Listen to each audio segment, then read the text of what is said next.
जय खानदेश राम राम मंडळी। तर आजना व्हिडिओमा मी 1 कप बेसन वापरीसन ह्या मोदक तयार करेल होता। तर करता मी एक पॅन मा 2 ते 3 चम्मच तूप टाकीसन त्याला 1 कप बेसन टाकेल होतं आणि बेसनले चांगलं भुंजिलेलं होतं।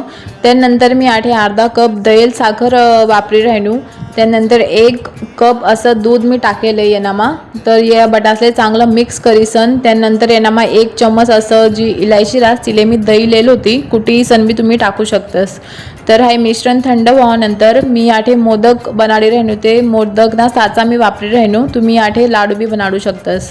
तर त्यानावर मी थोडं डेकोरेशन करता आठे काजू बदाम पिस्ताले जाड मोठं दळलेलं होतं। तर ते डेकोरेशन करता मी वापरी राहिनू। तुम्हाला फानवी ते वापरा आणि ते काय हरकत नाही आहे।